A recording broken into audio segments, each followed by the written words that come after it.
Madam, కొంచెం మెల్లగా మాట్లాడండి. పేషెంట్ని డిస్టర్బ్ చేయకండి. మీరు పేమెంట్ క్లియర్ చేస్తే ఇంకో ఇంజెక్షన్ ఇవ్వాలి. మీరు త్వరగా బిల్ పే చేయండి.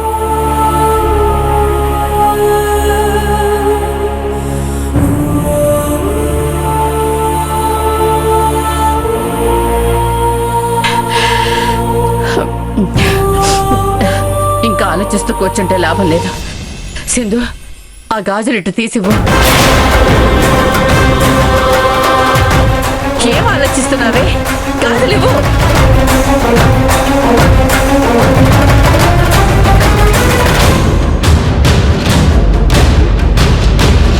చూడండి, మీ వల్ల తనకి చేయించిన గాజులు చేతి నుంచి తీసి మరీ కుదువు పెట్టాల్సి వస్తుంది. ఇప్పుడు మీకు సంతోషమేనా?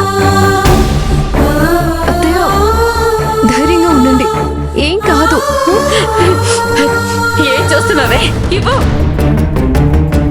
ఆలోచిస్తున్నావేంటి? ఇవ్వు.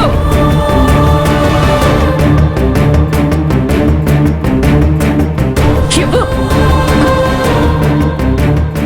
ఇప్పుడు గాజులు తీసుకెళ్ళి హరికిచ్చి త్వరగా కుదువు పెట్టి డబ్బులు తీసుకురమ్మని చెప్పాలి. అమ్మా, అన్నయ్య లేడు కదా, అక్కతో పాటు వెళ్ళాడు. ఇప్పుడు ఈ గాజులు తాకట్టు పెట్టలేం కదా. అవును కదా, ఇప్పుడేం చేయాలి?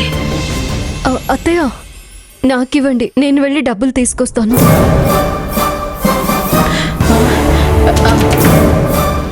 తీసుకెళ్ళా, జాగ్రత్త. త్వరగా అలాగే అత్తయ్య.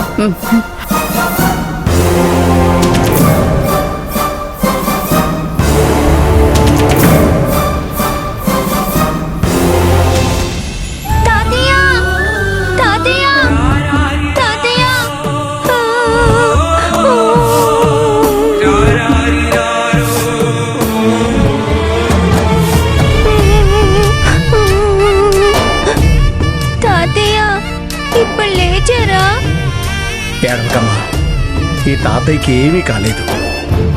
అవునమ్మా, తాతయ్యకి నయమైపోయింది. ఒక్కరోజు రెస్ట్ తీసుకుంటే చాలు, అంతా మామూలు అయిపోతుంది. నువ్వేం బాధపడకు తల్లి.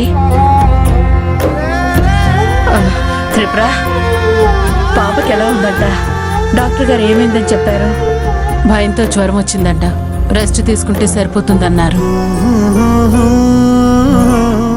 ఎంత కంగారు పడిందో. ఏం కాదులే. ఇప్పుడు నీకు బానే ఉందా? పర్లేదురా. అవును, లక్ష్మి ఎక్కడా కనబడట్లేదు.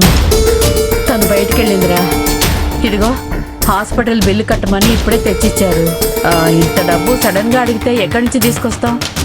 అందుకే సింధు గాజులు తీసి కుదువ పెట్టి డబ్బులు తీసుకురమ్మని పంపించాను.